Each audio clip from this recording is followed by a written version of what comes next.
Hello, Laure and Roxy. Welcome to the show. Hi, thank you. Let's start with a warm-up question. Like, what is Laure Croft for you? What does the name speak to you? Laure Croft is for me some figure that I used to watch and look at when I was a small child. Laure Croft, I think we all know her. For me, she's just a perfect example of a power woman who literally fights herself through her life. And for me, Laure Croft actually started as a bit of a joke after a photo shoot where I was wearing a very Tomb Raider outfit. And then someone joked that I looked like Lara Croft. I'm like, well, let's make it Laure Croft. And at that time, I was not a DJ yet. I just recently started playing and then had my first show. And then they were like, what is your artist name? And I was like, well, let's just go for Laure Croft. Mm-hmm. And then when posting the first set of Laure Croft, I was like, okay, I need a bio. We have Lara Croft Tomb Raider, but then I can be Laure Croft Tomb Raider. Makes sense. Yeah, so part joke, part inspiration, and now here we are. Here we are, yes. And just for context, what were you doing that time? So the shooting was related to your work at that time, or it was? Yeah, it was like a bit of a side job. I always tried to become a model, but I never really succeeded on this. And at some point after finishing my studies, business administration, and running my own clothing and jewelry label Aloud, I was like, okay, I'm going to have to do something in my life that is more about what comes from me internally and is not necessarily about the way I look or how the way I dress something or the way I have designed jewelry piece or whatever. And as I was always trying to combine work with nightlife, I was like, well, I did so many jobs from cloakroom to door bitch to stage manager only to get closer to the booth. And then I just started playing. Yeah. It sounds like I read a little bit about that in other interviews. What was the evolution? So you mentioned that you started DJing recently. So that's like in the last 4 years, right? Yeah. Right. Yeah, I'm touring now in June 21 with my first official show that was in Kyiv. In Kyiv, okay. So June 21. So 4 years. Yeah. Were you based in Berlin already at that time? No, I was based in Amsterdam at the time, but I couldn't really find myself in the ways I had found myself before in Amsterdam. I started to hit walls everywhere I went, also mentally, but also personally and with my friends. And I was spending much time in Berlin, but then COVID happened and everybody was going to Kyiv. And I was like, well, let's go to Kyiv. And then I went to Kyiv and my whole brain and creativity and my sense of self was like, it just opened. And then I decided to move there for a few months. And I actually wanted to move there permanently, but then the war started. And someone that I met in a club in Kyiv offered me her house in Berlin. And as of today, I'm still living there, you know? Same. Shoulder angel something. Yeah, so... But I have to say, Kyiv was the first place that made me feel safe to try out the DJing. Compared to Amsterdam? Compared to Amsterdam, yes. Can you tell me more about that? So you felt less judged and more supported? Well, the thing is, I am always my own enemy. And if I feel judged, it's probably because I am judging myself, which a lot of people probably know about. Also for themselves, that to say. And the thing is, I lived in Amsterdam for 6 years. And when you know many people, I can get stuck in my head, creating voices and thinking people don't like me or they don't see me or they don't want me to succeed. But actually, the only one who is stopping myself from succeeding is what's happening in these cubical centimeters in here. And in Kyiv, I had a fresh start. I didn't know anyone. It was a new city, a new country, you know, the underground freedom, queer freedom is only there in some corners of the city. And if you go around this corner, you're basically fucked. And this sense of danger and, you know, everybody is still trying to figure themselves out really made me feel less of an outsider. And I was like, whoa, okay, this is where I need to be. This is, I felt the, I'm trying to find the words. You belonged in. Yes, yeah. You were closer to that crowd, those people. Yeah, exactly. Yeah. And, you know, I love my Amsterdam friends. Like, don't take this wrong, but... it was time for me to have a fresh beginning. For sure. And how does that relate to Berlin then? Because then you decided to move to Berlin through this experience, like coincidentally, you took a house here. Yeah, well, as people know, the girl likes to party. And I went out in Berlin a lot. And at some point, I really started to make a big group of friends here. And this turned into me staying more in Berlin than in Amsterdam. Then at some point I just decided, you know what, I'm going to move to Berlin. Did you have any doubts? Well, everybody had doubts, because I was like, well, in a club from Friday to Monday and doing everything at the same time. And I don't want to say being reliable on substances, but they were exactly, they were in the system. So when I told everybody that I was going to move to Berlin, they were like, well, good luck. She's going to die. Bye-bye. We will never see her again. When we're doing the goodbye party. But, this is the end. They're like, none. Exactly. Which is kind of funny because it's the thing that happened is right on the contrary of what people thought was going to happen. I saw how Berlin was on Wednesday and on Saturday, and it basically felt the same for me. And I was like, oh, okay, I'm not sure if this is right. And where in Amsterdam, I was like, always this high girl at the toilet. In Berlin, I was like, okay, I don't even want to try to compete here. And I got the ick. And then I was like, okay, I don't want to use stuff when I'm playing. I really calmed down. I focused on myself. I made my house clean and cute and comfortable, like a safe spot. I have Roxy and I adopted a cat also. Really creating healthy friendships with my friends and creating a super healthy relationship with my chosen family, including myself. And Berlin just changed me for the better. Yeah. It's interesting that there was say to me we did an interview, now it's Calgary, etc. But we're talking about the same thing about Berlin is risky. I was sharing that before I moved to Berlin from London, I was scared that Berlin would basically rip me apart. Yeah. I would just derail. And he said something to me that resonates, which is Berlin is like you're walking on the edge of a cliff. If you learn how to balance yourself, it's super beautiful. Yeah. But you can easily fall off, Yeah. And I think it seems you learn how to balance yourself and actually to find yourself in a better way, actually. That's a good metaphor. I always describe Berlin as an amusement park where you go for a day and some people decide to stay there. Yeah. It's a different reality. Don't forget to go home. Yeah. And now 4 years later, when you moved to Berlin in 2021? Was it 21? I lived there 3.5 years now. Okay. Yeah, February. Yeah. So roughly 3 years. Yeah. 3 and out. Yeah. How do you relate to that part of yourself being scared about being in Berlin? You seem to be very happy, pretty grounded. You fixed everything in your life for the better, right? Yeah, exactly. I mean, it's still a work in progress. And I think, the psyche and emotions and a human body and soul is never finished. It's like a clothing cell or the way you organize your house, it's never finished. Yeah. And I also love the fact that it's never finished. And Berlin really inspired me to, take care of myself because there are so many people who kind of are not taking that well care of themselves. I was always helping other people.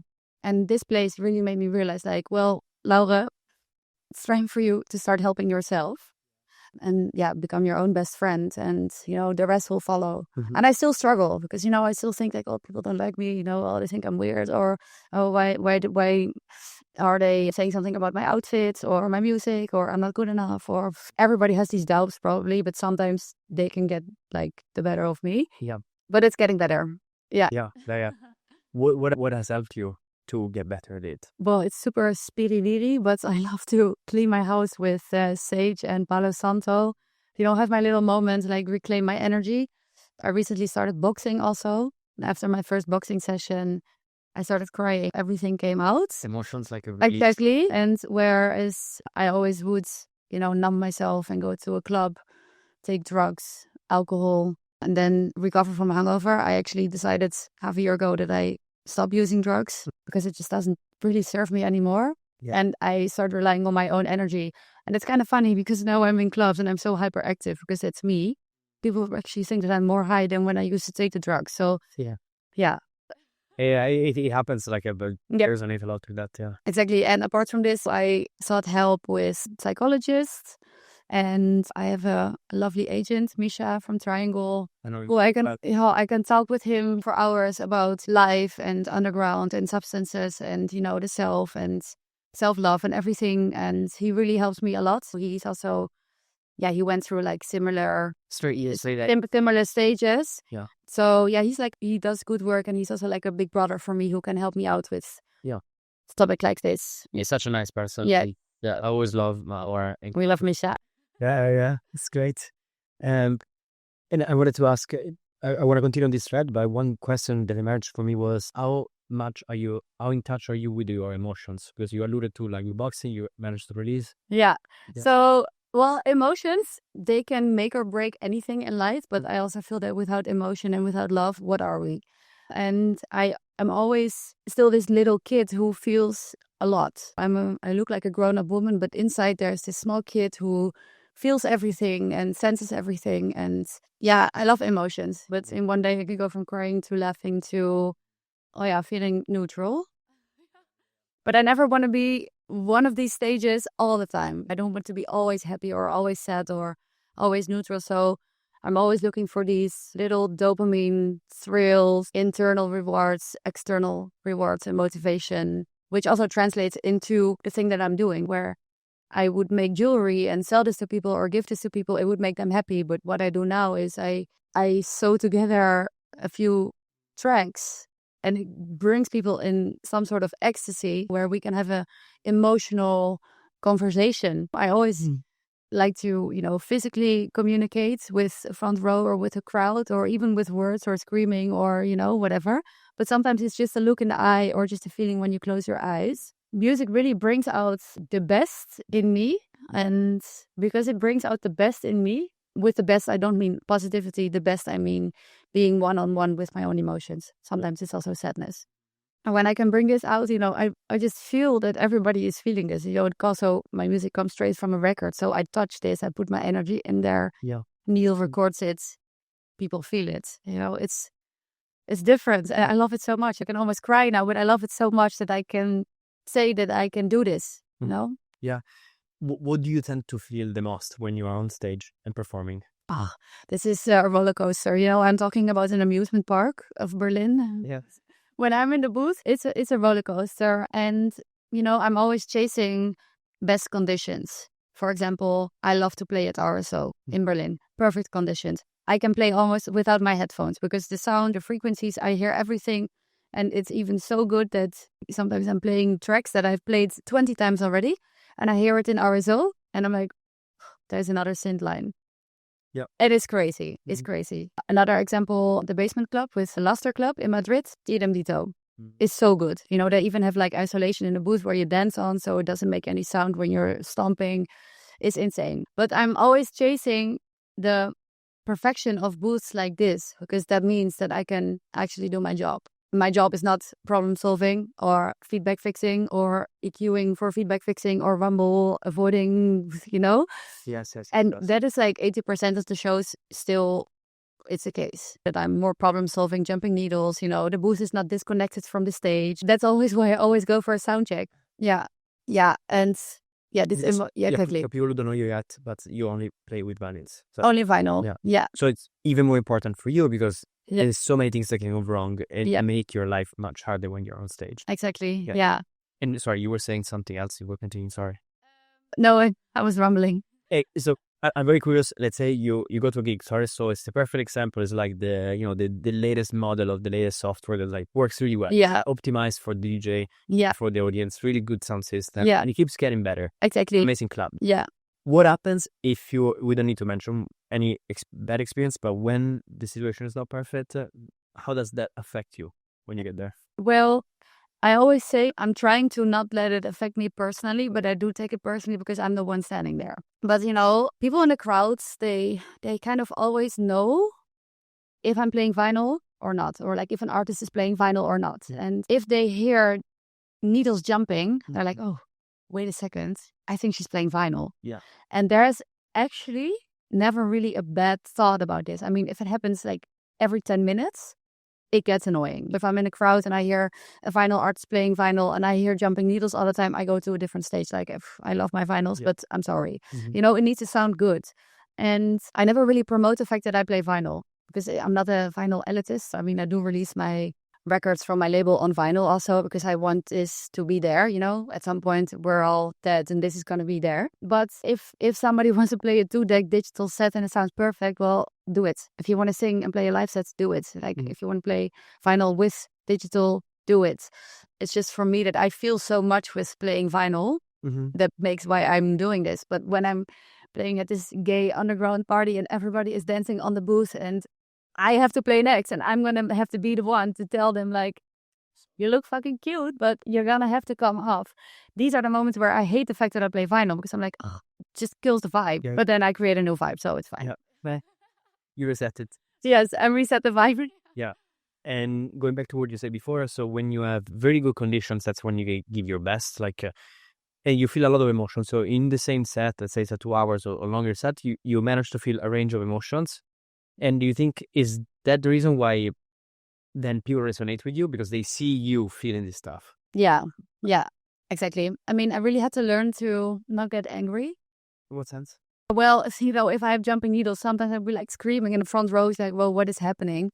But if I'm like, okay, in the jumping needle, I'm just laughing. I'm like, oh, like blowing the thing, and then, oh, oops. Or I take the channel out and I just put it back on and I start laughing. People are like, they love it. And I'm super perfectionistic. And, sometimes I hear mistakes that people don't hear. But if they see a DJ going red shit because they make a mistake, they're like, oh, okay, I'm not too sure about the vibe. Yeah. But I really had to learn this. Yeah, for sure. Yeah. Learn to, let's say, in the moment, manage your emotions. That would be... Yeah.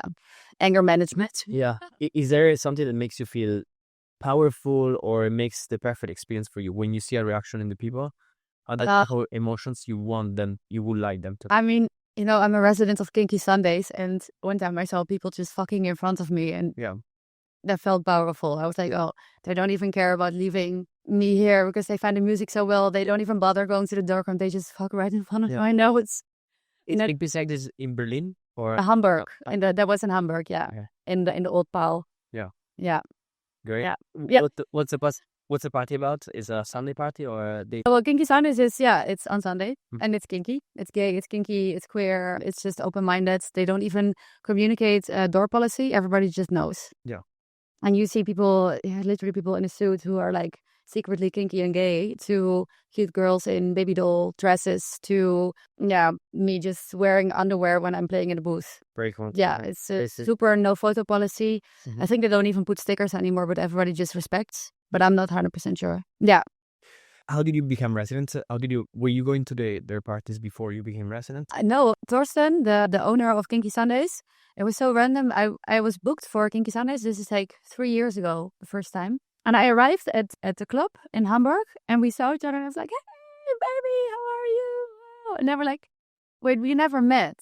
Yeah. But we directly we just clicked, and it was like two old souls meeting each other again. And at that time, he used to have in his bio, I'm something you will never understand. And I sometimes really relate with this, but we understood each other. And it's still the case as of today. And at some point after I played lots of shows for them, they were like, yeah, you're just part of the family. Very cool. So, Residency.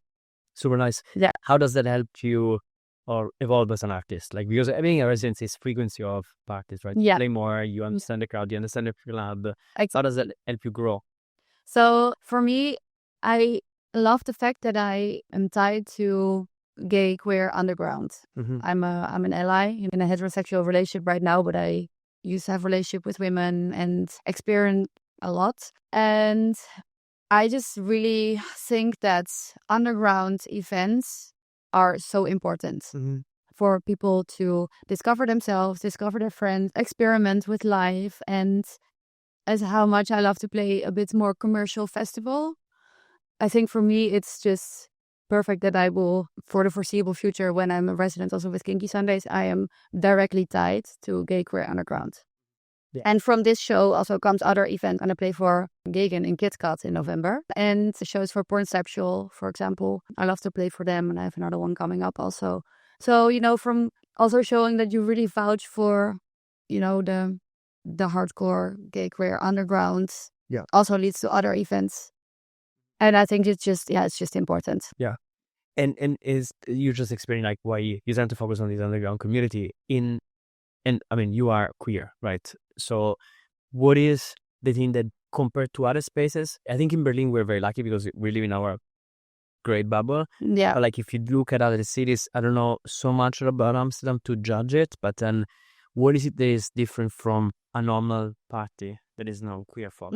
Well, we're always comparing Berlin to Amsterdam, but let's, for example, put Athens in even better, or Rome. Madrid or Rome, exactly, or New York. I feel that with proper underground events where there's like a no photo video policy, or events where it's not even communicated what the door policy is, but people just know. If you go to Pornceptual, if you go to Kinky Sundays, if you go to Dagen, and there's always going to be people who try to come in, but they don't belong. And if you compare, every city has different rubbish, so to say. And I don't mean rubbish as in actual trash, but I also do mean actual trash. Just if you're not queer or gay and you don't have anything to do with this part of our socialization, and you don't want to be a guest, but you want to be the main player, it just doesn't belong. And I feel that in different cities, it's different everywhere. But the core is the same. Yeah, got it. So, focusing on this practice, it feels more authentic to you, more real to you. You like it more. Yeah. And then you also have, for example, I played at K41 in Kyiv last year in September. And it's, there's a war happening there. So the gay queer underground, it even hits different. Because people still dance for something. And when you go to a party in Amsterdam, you go there. It's normal. It's like too easy. Yeah, if you're on the street, you're also free. But in the club, people feel even more free. But when on the streets, it's not safe. And a club allows you to feel free. That's even more ecstatic. Yeah. How, for people who haven't been, for example, like to Kyiv, not yet. And how was your experience? Because you've been connected to that scene, to the club for a while now, for 4 years at least. And you went there before Russia invaded Ukraine. You've been there also like when after Russia bombarded Ukraine times. How different it is for someone who doesn't have an idea, like to understand. Maybe it's a feeling, you cannot explain this. No, the thing is, it was absolutely heartbreaking and heartwarming at the same time. It felt like the world was exploding and imploding at the same time. The first moment when I put my feet on the ground together with my best friend Anna, who I was in Kyiv with, like most of the time she came with me to Kyiv. First time we put our feet on the ground in Kyiv, we start crying. Just goosebumps, start crying. But the thing is, I was supposed to play at a festival, Laboratorium, last month. But that was in a weekend when there was like 3 nights in a row bomb attacks on Kyiv. And I already flew to Warsaw. And then in Warsaw, we decided not to travel any further to stay safe. And that breaks my heart. Yeah. That absolutely breaks my heart because people were waiting for me, and I feel I failed them. So I'm really trying to find a moment to go back ASAP. But you cannot look into the future, and it's like it feels like a bit of a gamble with life. But at the same time, it's people's reality there. I have so many friends still living in Kyiv, and they cannot leave. They don't want to leave. For sure, yeah. And we will never understand how that feels. I could never understand, but I could try to empathize. Yeah. And when you are in a club, during my set also, when I played, the air signal went off, but we didn't hear it because I was playing. And then I kind of mentally zoom out, where you see a whole country that's at war, and then you zoom in again, and then you see this garden of K41 where we're all just... You were dancing here. Freedom. Yeah. It's crazy. It's very hard to, as you said, like I think you said, you put it really well, like it's very hard to understand for real. We can empathize. Yeah. And especially you live part of that indirectly or directly by being there with people who are... I even think it would be disrespectful to say that you understand how people feel. Yeah, it's sad. Yeah. Because we never lived it. No. And I feel for everybody who is living it. Same in Palestine, for example. Or, different parts of the world. But we can go on and on about this. Sure. Yeah. You seem to be very sensitive and attuned to your feelings. As you always been the case. And for me, it's a big compliment. I think we should all be more like that. Have you always been like this? Well, actually, it's quite a misconception because, I'm fully covered in tattoos. Now I actually made my hair blonde because it makes me a bit softer. But when people don't know me and they see me, everybody basically thinks I'm a bitch and I don't have feelings and I'm rude and I only think of myself. But actually, if I go deep down to my core, I'm so extremely sensitive and I feel for everything. I can see a bird on the street and I can cry. Yeah. If I see elderly people walking hand in hand, I can break my heart. Yeah. in a good way, but also in a bad way. I'm like, it's like, oh, what a life to be an empath. And I think, also like, for example, my most intense tattoos, they're all on my hands. So it's kind of my armor. Like, don't come close, but I want people to come close. Yeah. Have you reflected a lot on this? Because I think, so with your observation, does your observation of people tend to think about you this way? Is that feedback you got from people that they told you before knowing? Yeah, for sure. It's like so many times I was sitting in a backstage and I had a chat and people would literally tell me like, oh, I thought you were such a bitch, but you're actually so nice. I'm like, well, I'm not sure how, does it make me feel better or not? But thank you for the compliment, and I'm happy that I can prove you differently, but it's, people can be so judgmental and it's easy. Yeah. Does that make sense to you when someone says that? Then when you reflect, you think yourself. When you're in a club and you're awake for 20 hours in there and people tell you something like this, I'm like, how should I feel about this? Because I only focus on the bitch part and not on the fact that they think I'm nice. Yeah. But then I spiral. Yeah. So sometimes I'm like, oh, you can also just give a compliment without making it negative, but I also love the fact that people are brutally honest. Yeah. Mm-hmm. Yeah. Yeah, for sure. Yeah. I try to embrace my softer side. I really am. Yeah, for sure. What do you appreciate about this part of you, of being an empath? And what for you is a hard thing to stand? Well, it's with being an empath, it's like it takes some time to find the right empaths around you. When you have two people together who really care about each other, there's someone who cares about you all the time. But it's really hard as if I'm more like an empath and I get like trauma bonded to someone who only takes. A taker who is not empathic but only takes, takers never stop. But with empaths and giving, there's a limit. Yeah. So I had a few friendships where I was only giving and they were only taking, and I got exhausted. It's a process, and I always say, people come into your life, some only for a season, but always with a reason. And it's just the school of life. So learning to find the right people around you. And I can say that I have such a lovely group of friends and chosen family around me who are all extreme empaths. We do sweet things for each other. We write each other notes, we give each other things, we give each other advice. We're also a good listening ear when no advice is needed. We have this thing also with my friends that if somebody shares something, we always ask, do you want comfort or advice? Interesting. Because I would always rant with my advice. We're like, oh, they close doors. If for example, you share me something traumatic and I go like, oh, you have to do this and this and this, you're not responsive to it. But if I ask you, do you want comfort or advice? Yeah. You can say, I just want comfort now. I just want a hug. Okay, then that is that. And that changed my life. Brilliant. Yeah. It's like, it's the difference in holding space or trying to fix the other person. Yeah. Right. When someone says. Sometimes someone doesn't want to be fixed. Sometimes someone just wants to share something. Yeah. Or they just want to rant for 10 minutes and get that exactly out. Yeah. Or they want comfort. Exactly. I like the word comfort of like just hugging or. Exactly. Yeah. Do you want a hug or do you want advice? Yeah. Yeah. It's a very good thing to explicitly ask. Yeah. Yeah. Very cool. Yeah. Yeah. Are your friends you're referring to, are they all around you physically in Berlin? Or? Yeah. So my other best friend, Troy, next to Anna. Anna lives in Berlin. She's an amazing film director. And Troy is my other best friend, who is also a bit of my sister, as their mom also is a bit of a step-in mom for me, as my own mother passed away 4 years ago. And my father, sadly, is not in the picture. But Troy, they are family for me. And they also moved to Berlin now. And from September on, we will move into my home in Berlin together. Very cool. As I'm also partially moving to the Netherlands to live there with my partner. So that is in the Netherlands. My partner is in the Netherlands. Okay, yeah. Now I got it. And by the way, thank you for sharing about your parents. Yeah. And sorry. I mean, life is just life, and nothing is normal. No family is normal. No person is normal. Normal does not exist. I mean, we have norm, and sometimes I feel a bit like an outlier, but we have the norm. What is like of the data set of humans that is available? This is the most common thing, and me with my family situation, I'm probably a bit more on the outlier spectrum, but I love it.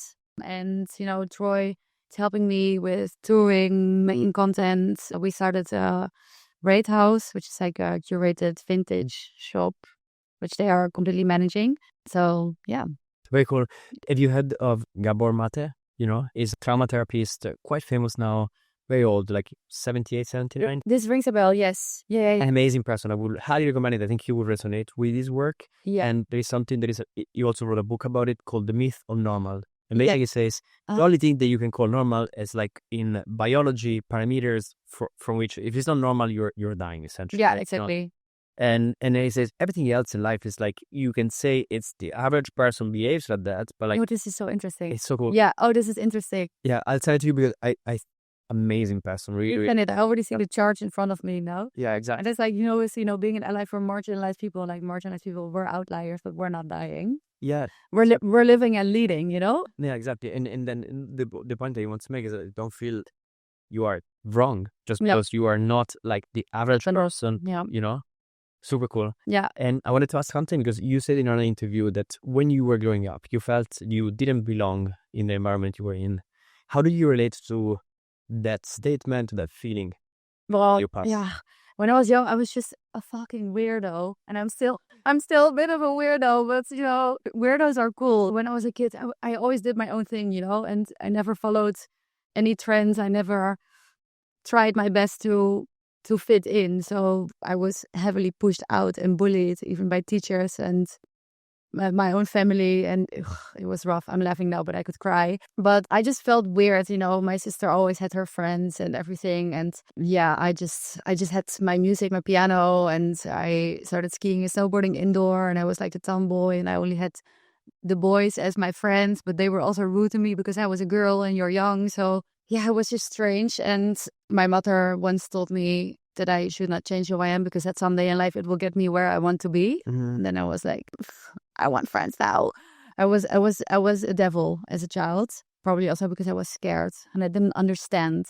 And now when I look back, I can understand because all the girls who were wearing the same Eastpak backpack with jeans and an Abercrombie and Fitch t-shirt, I was wearing my heels from H&M with a short skirt and fake hair. So I was just different. I was an easy target. Yes. And black sheep in the white flock of. Exactly. Yeah. Not even a sheep. Yeah. And just something. Just some random other animal, like a raccoon or something. I don't know. Like, trying to fit in with the sheep. No, not at all. Also, I don't know. A black sheep is still a sheep. Yeah. But it's also very good, Pop. Yeah. I never actually thought about this, but now I'm like, no, probably not even a sheep. Yeah. Yeah. Maybe a husky, a lone wolf. Yeah. Husky in a flock of sheeps. Oh, yeah. Exactly. But no, I don't know. At some point, I also went to therapy. Because I really felt that I could not connect with my family, not with my parents, not with my sister. So I went to therapy, and first I did this a bit secretly because I didn't want my family to think I'm crazy. And then I learned so much about myself, also that I'm on the spectrum and I have like severe ADHD and some signs of certain personal disorder. Yeah. But, I think everything is also like a trauma response from not a healthy childhood, so to say. My parents did everything they could, but they didn't have all the knowledge to raise the weirdo like I was. Yeah. So I kind of raised myself a bit. Yeah.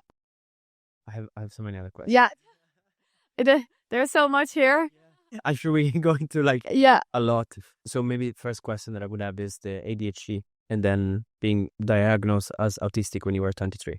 Yeah. How did that affect you? Like, okay, so you were diagnosed because you went to therapy by your own will. Yeah. Okay. Yes. And then the therapist said, hey, I think you... Yeah. How did it go? So first I went to therapy and I was like, okay, I just feel weird. I always joke about the fact that I think that I'm switched in the hospital after my mom gave birth. I always felt like, oh, I'm not even in this blood flow. Wow. Were you convinced about that, or was it just like Well, it made me feel like, oh, maybe I'm just switched, and that made me feel safe about the fact that I'm like, okay, if this is my blood range or not, they are my family, but it's also fine if I'm actually not there, which is actually unhealthy. And that's at home. There was a struggle with alcohol abuse, one of my parents, and emotionally unavailable parents. And at some point, my mother also passed away, which is now, I think, 7 years ago. Yeah. Right. And then I really started to hit off with the therapy because I was like, okay, I need help because the only thing that helps me right now is going to a club for 50 hours, taking a shitload of drugs. And then I land on an after and then I start to talk. And I went to the Dutch healthcare, GGD. And I'm like, how the fuck is it possible that I have to take an X amount of substance for me to be able to talk, even though there is an entire system available, but you're not helping me. And then they were like, okay, we really need to help her. Yeah. And then I found a good therapist who talked me through everything. And I had like cognitive therapy and scheme therapy. And scheme therapy is actually more for people who have like a borderline. So scheme therapy is about, you have certain patterns and you end up in situations. And when I was younger, I was like, how the fuck did I land this situation again? And I landed in the same things again. And with the scheme therapy, you basically learn to notice you're going into a certain pattern and you turn it into a different direction before you hit rock bottom or a fight or an argument again. You go out of the schema. Exactly. You just take a different route and you just get knowledge and insight on what you're doing and what is happening. And this helped me a lot because now I can already, if I feel like I'm going into like a bit of more an hibernation, depressive episode, I tell my friends like, okay, I feel it's coming up. I'm going to take some days for myself, but I will come back and I will reach out again. Yeah. So I don't go MIA for a few days. People are like, oh, where is she? Is she in the gutter? Is she alive? Is she in a different country? But they know, okay, she just takes her time. We need to leave her be and then she will come back. And then I just come back. Yeah. Yeah. Very cool. Yeah. And also like quite impressive because you must have done a lot of work for that to happen, from shifting from the easy or the way you knew it was party, numbing yourself, and then finally able to say that. I mean, I think it went kind of hand in hand because I feel so much. And also regarding the artistic parts, I forgot to mention, but I felt such a relief because I always say I'm zone in a pioneer world. So I'm just wired differently. And it just makes sense because where I would not understand what people were doing, so their patterns, I would also not understand my own patterns. So the whole scheme therapy, including the autism, now I can super easily see someone else's patterns. Yeah. So when somebody, for example, is projecting on me, calling me names or whatever, I'm like, okay, I see what you're doing with your life. And I can tell you are projecting, but then I'm just like, okay, I won't react, but... Because now we have take the a bit of awareness. distance then. Yeah. The awareness and the tools. Exactly. So where I would not understand any patterns of myself, nor other people, nor could I read emotions or whatever, I actually turned out quite well. Yeah, for sure. Normal. Yeah, absolutely. I mean, you must have done a lot of work as well. Yes. And so you got diagnosed with ADHD, and then you were told you are on the autistic spectrum. Yeah. How did that affect your life and specifically music creation, your artistic career? Were you already doing music at that time? No, it was. I basically started, making music, playing piano when I was super young. Okay, yeah. But I didn't touch a piano I played something, but I didn't do it since my mom passed away. Someday I will get back into it or not, but everything has a timeline. But I was always busy with music. But so at the same time, it's so funny. I refuse to learn to read notes. I'm like, I just think it's unnecessary and I don't want to understand what they mean. For example, also, I could not read the clock until I was 15. I had my own idea and I was like, you don't have to tell me what that means. I have my own perception of time. Like people have the clock, I have my time. And I have the same with my music. People tell me, oh, you need to do this or you need to do that. I'm like, I will do it on my own timeline. Whereas I also started producing a few years ago. And it's going slow, but there's a slight upward curve, and I'm also going to release my first track on Sexy Works on the 5th record. Very cool. Yeah, so, but hold your horses. I'm trying my best. When I produce something, I directly want this to be timeless, but only time will tell if something is timeless, and I cannot look into the future, nor can anyone else. Mm-hmm. Yeah. And just to basically, we're going to go into Sexy Effects and your production, and then DJing as well. I want to talk about that too, but the one question that I had was the diagnosis about the autism and the ADHD.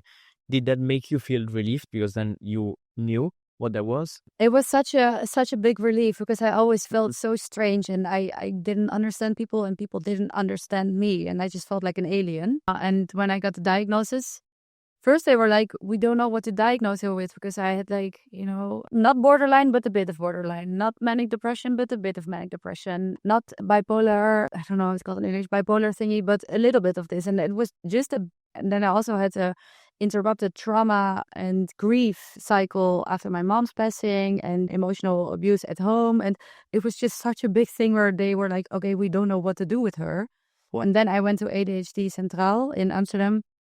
And then I got diagnosed with autism. And then they read to me like, the symptoms of autism and everything. And then I finally also got the right psychologist, because I don't have to be treated for borderline because I don't have borderline, but I just have different ways of doing and longer processing, which makes me react in certain ways and push back, which can be seen also as, for example, a manic depression, but it's not a manic depression. I just take a lot more time to vent and to process and then come back, happier than before, but it has nothing to do with it. Yeah. So the psych is so interesting. Yeah. It probably brought awareness and made you feel less lonely. Yeah. And also it's my power, where I always saw it as my burden. I see it as my power now, because I think, okay, this is a hypothesis, but I think 9 out of 10 artists and DJs and producers, they're super autistic, because you can touch a different part of your brain and understand patterns and, Yeah. And we hyper focus on something without exactly on that yeah. world. Yeah. I think also the ADHD, again, I mean, it's hard nowadays because of the social media and the use of our attention. Yeah. It's very hard to understand where you have ADHD or you're actually very distracted because of how we consume content, right? Yeah. So it is like that is so hard to say. It was mostly as a kid that my parents already knew, like, okay, there's something wrong with her, but they choose to not let me get tested because they didn't want a kid on medicine. Sure. And which is, right? Fair enough, because I would have lost a big part of my creativity, and I can go super hyper focus. Same as with the vinyl. When I discovered this, I mixed 3 records together on and after, and I directly bought Technics and Zone and everything, and I was like, okay, I'm gonna do this. Yeah. So hyper focus, super intuitive and hyper focus, and I can also lose focus easily, but then I have to find new ways. So I start a label to get a new focus again, or I start producing to get a new focus again. I cannot get stuck into a pattern. Yeah, got it. Yeah. Yeah. I would ask like infinite questions, but I also want to talk about that. I also want to talk about the music. So just to close on this one, you mentioned that it's been also superpower for you because then, you can focus a lot. And I think you answered the question, which is like creatively, you can use it for you to focus really a lot on a project or a skill, and then that helps because it pays out dividends essentially. 100%. Yeah. And was there a moment where you felt, finally, I was meant to do music. I'm so glad that I found my way by being a DJ? How to say this? I am so happy that I can live this life, but it's also a misconception that this is like the dream job for me. I think the dream job does not exist. And, this is a very controversial thing to say, because when you're an artist, you're doing the dream job, or when you make millions, you're doing the dream job. But everything, every golden medal also has a backside. Yeah. And what is for me a dream job is something that gives me freedom. And I feel that this job is giving me such a big amount of freedom that it could be considered a dream job, but at the same time, it's hard. If I don't put stuff on my social media, nothing is happening. If I don't put mixes out, nothing is happening. If I don't show up with a smile on my face and good motivation, it's not going to give me another show.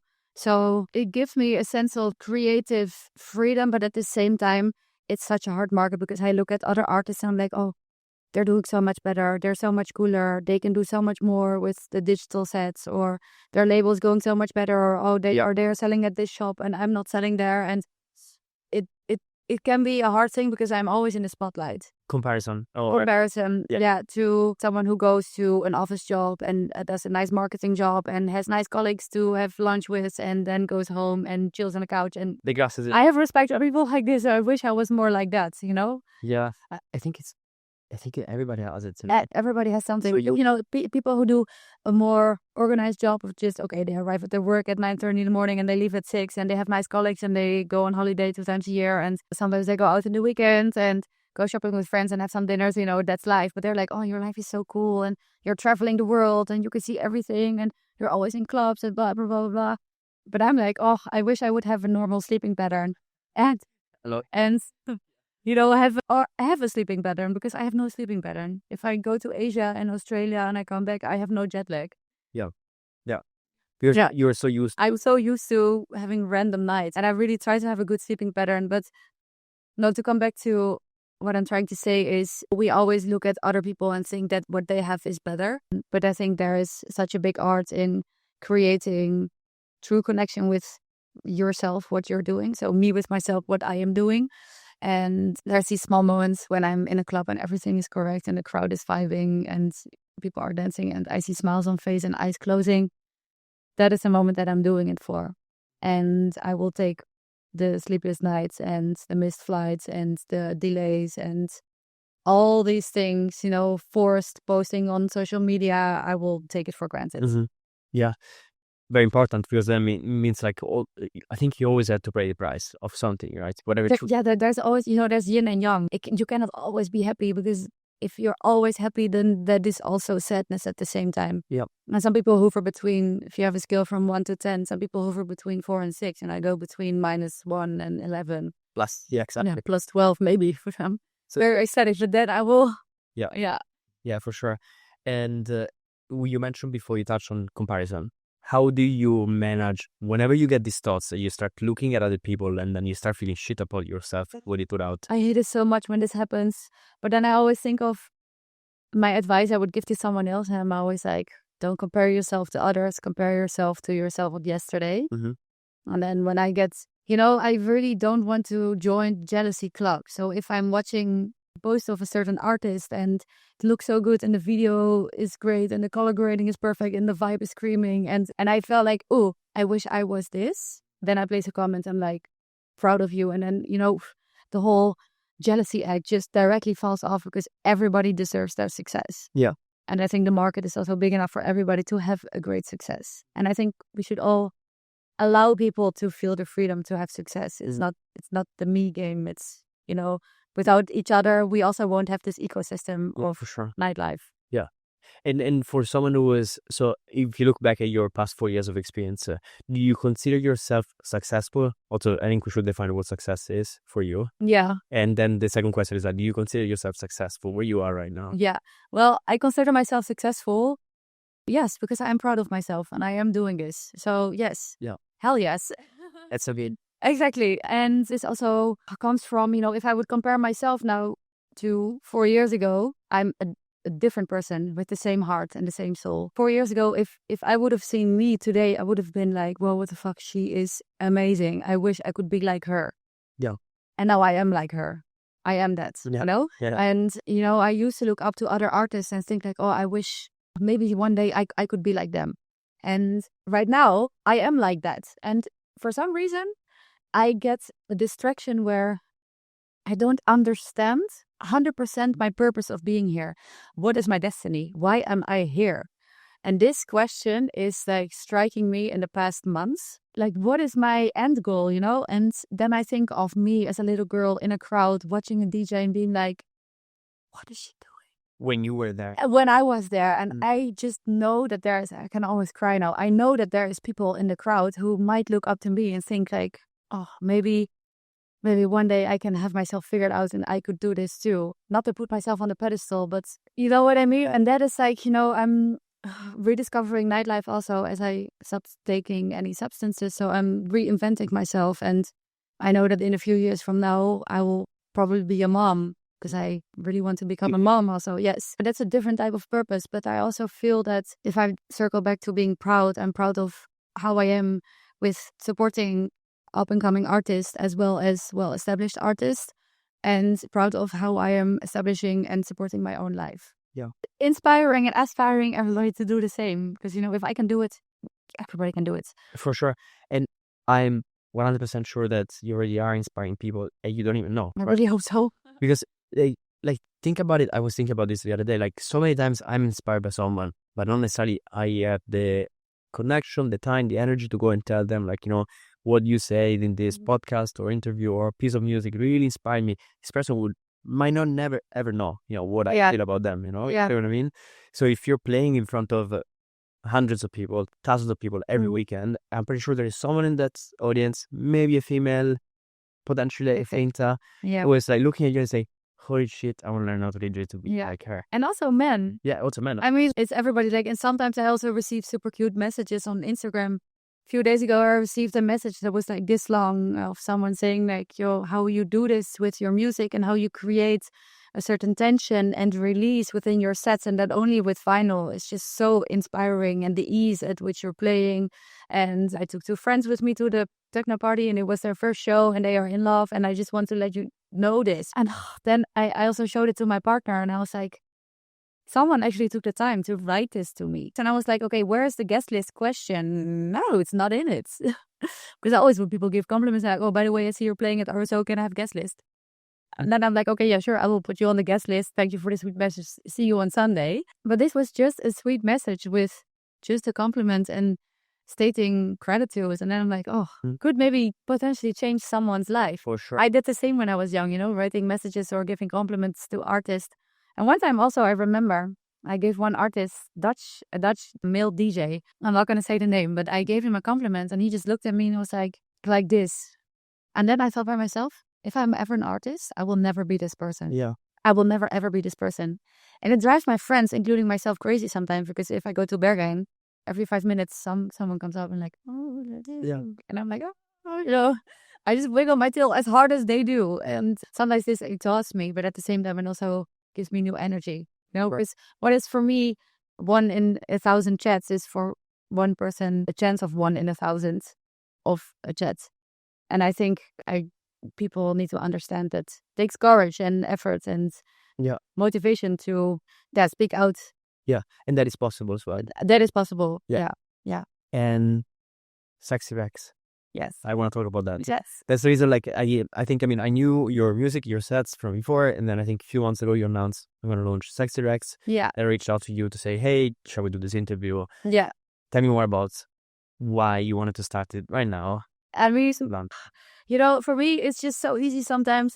Sometimes things are just like a no-brainer. Like you have a football, you want to put it in the goal. And for me, Sexy Rex was just like, okay, I'm really missing just a hot and vibey and sexy women-owned vinyl techno label.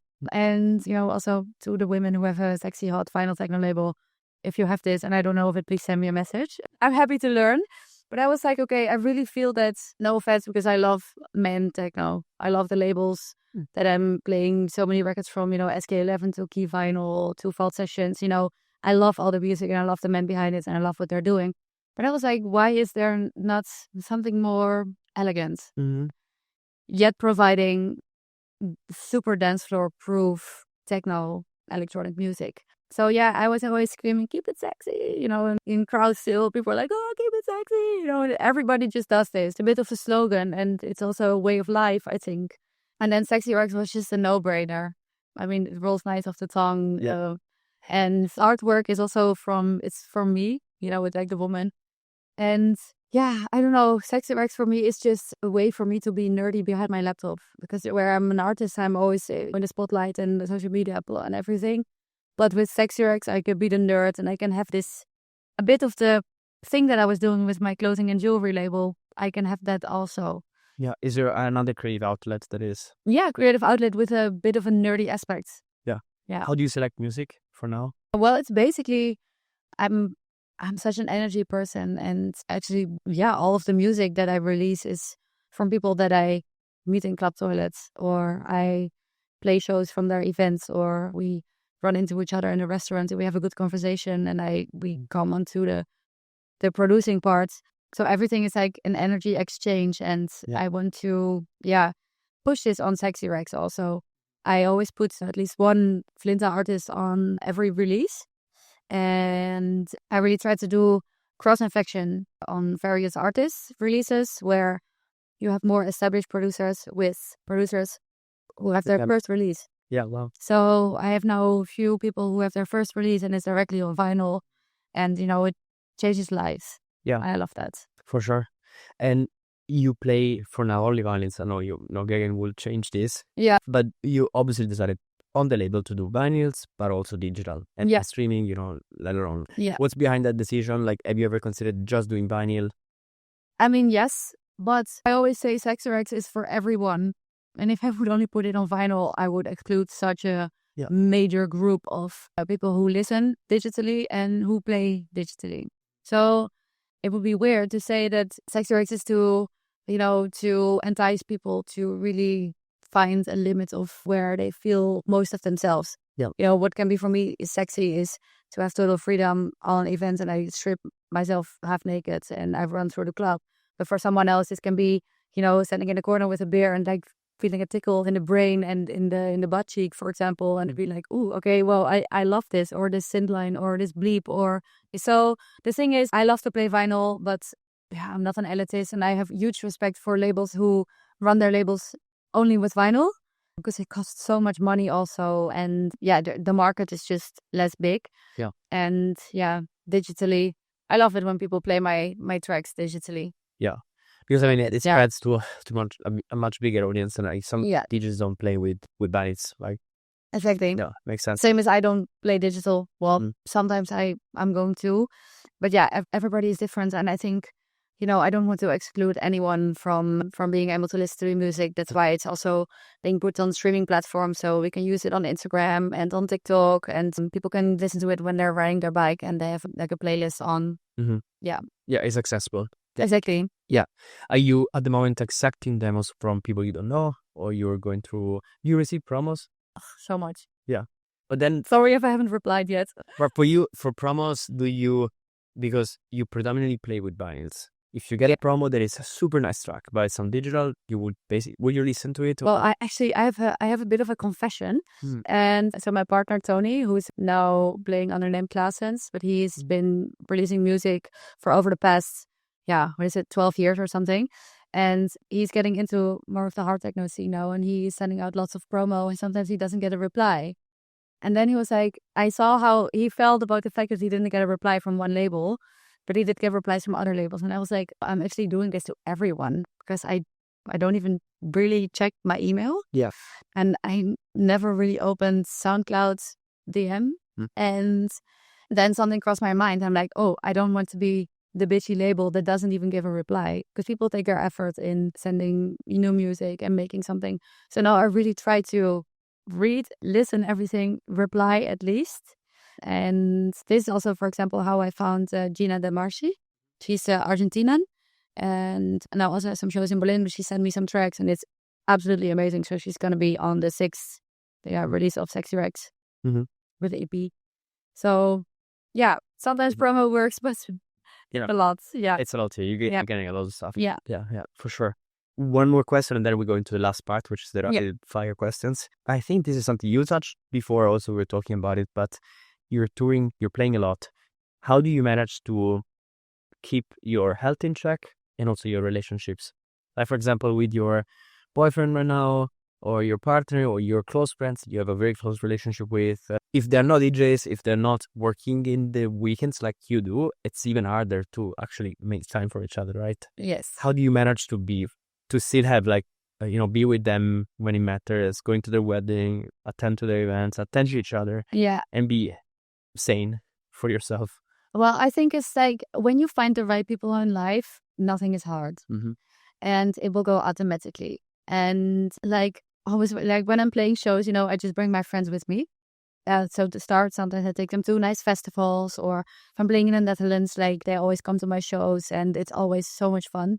Last time I played for Kyiv, and all my friends were there also. Oh yeah, I don't know. We have a thing of where we also know each other from the club, so we also meet in the club. And if we're doing something outside of this, for me, it's often also work related, where I always ask my friends for help, or have them pitch in for Sexy Rex events, for example.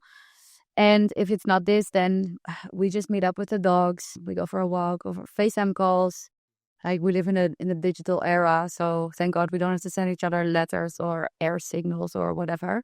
So I'm always like, I always say I'm just one phone call away, and that's the same for my friends. And with my partner now, like I'm partially living in the Netherlands, so I'm like slowly moving back. But from September onwards, I will be based in the Netherlands again. Yes. And this also opens new doors again for, seeing my Dutch friends more often. Yes. Or more often, But Troy will stay behind in Berlin.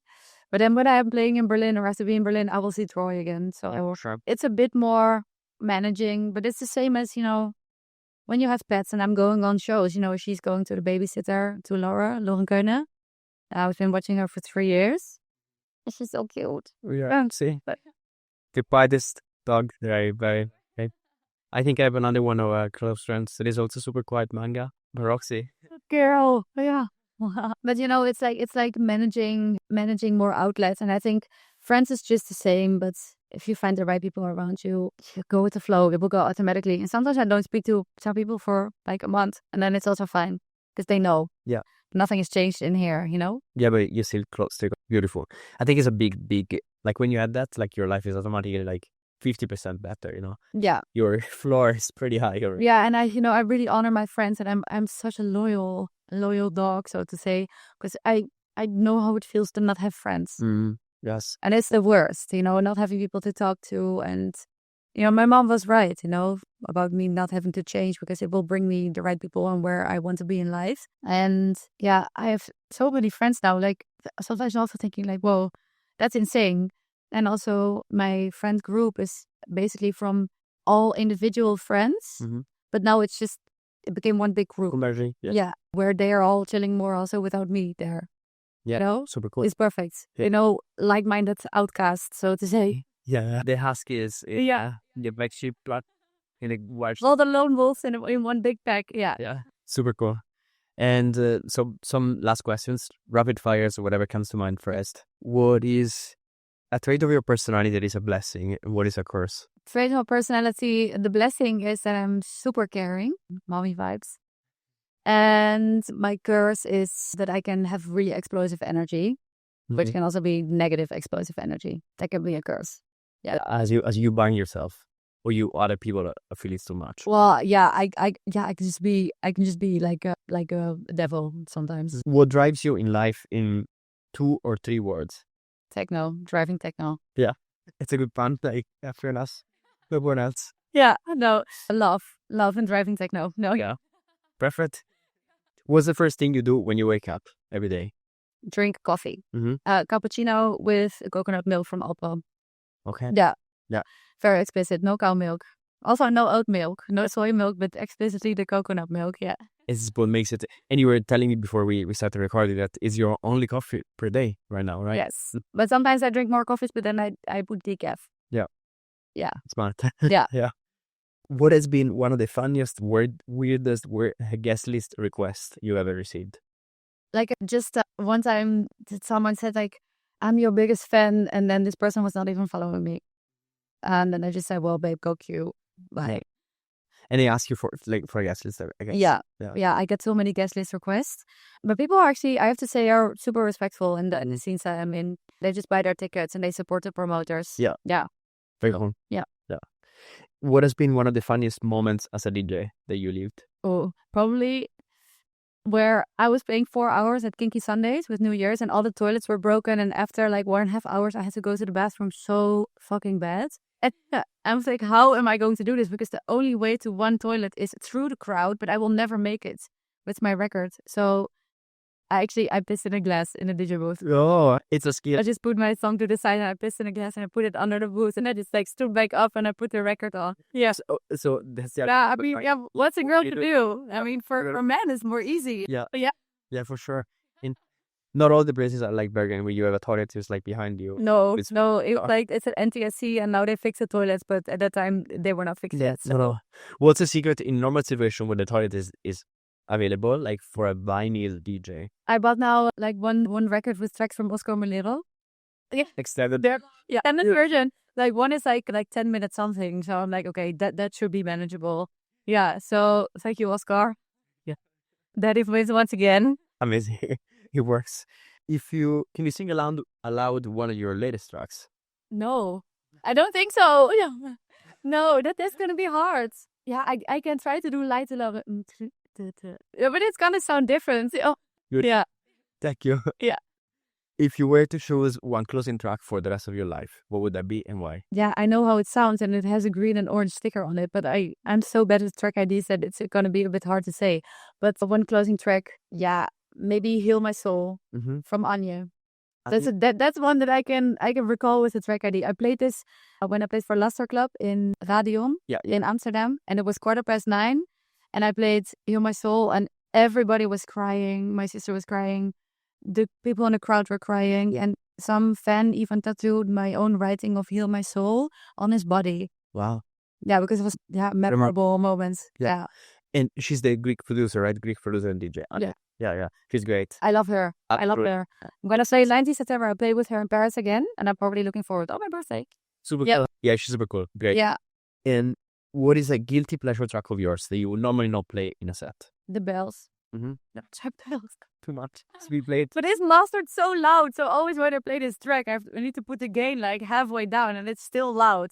Yeah. Yeah, no, the bells. But it's only for special moments, when everybody loves the bells, but not every set. Yeah. Not everywhere. It's too much because it's such a beautiful track and iconic. Yeah, but it's also, you know what I mean, right? Yeah, everybody knows it. Everybody knows. Yeah. Not surprising. Yeah. Would you rather play in front of 10,000 strangers in a big, massive stadium or 20 close friends in a house? Yeah, why choose when you can have both? Mm-hmm. So I will first play for 10,000 strangers and then on the after I'll play for 20 friends at home. I love it. Who is an artist? It can be art, a musician or other kind of art, dead or alive, that you will get stuck on a deserted island with for 1 week. Yeah, Claessens. My partner. Yeah. Easy answer. Here you go. No, but if I would say something from my scene, I would say Carmen Electro. I love Lotta. Yeah, we vibe so hard, and I think we would make we would make this deserted island we would build like a mansion or something. Yeah. And yeah. Also great vinyl DJ. Yeah. Very cool. Any future plans you're excited about? You mentioned the label, of course. Yes. Release is coming. Exactly. So the label and the releases, until halfway next year, all the releases are planned. So I'm already working on the 7th, even though the second one is only just out now. And in December, I'm playing an all-nighter again. I cannot say where yet, but it's going to be amazing. And there's events of sex works coming up in clubs in Berlin. I also cannot say more of this, but soon. And yeah, exactly. And my first stream, Boiler Room, where I'm going to play in Warsaw in December. Just loads of nice festivals, club shows. Very good. Yeah. Excited for you. Yeah, thank you. Me too. A lot of things to come. Yes. And closing tradition, one question we should ask the next guest without you knowing who they are. Ooh. If you would die tomorrow, what is the thing that you leave behind? Yeah. Okay. Very deep. Yeah. You're actually very beautiful. I would answer for myself. Yeah. And what would be your answer? The number one, switching roles. My answer would be the podcast. Knowing that this is gonna stay there. Yeah, I think so. And I would say also my music, my friends, and something like that. But I think the podcast is probably the number one thing. That is your thing that you're gonna leave behind. Yeah, beautiful. Yeah, that's good. Such an honorable answer. I'm happy to be part of this, and I'm proud that I'm gonna stay behind on this podcast. Hopefully, not soon. But at some point it will happen. And there's a question from the previous person for you, which is, what are the big difficulties and backsides of your work when you deal with agents? And I know your agent is amazing. We talked about Misha. Well, I think it is really a trust game. And the difficult thing is that you really have to let go of everything that you can control in life. Because your agent, you cannot control your agent. And you're not going to know everything that they do. I also have problems with this where I'm like, oh, is something happening? Are they reaching out? And then there's oh, we have a request for this. We have a request for this. We have a request for this. And then there's an email spread of 20 emails before. And that's something I don't know about.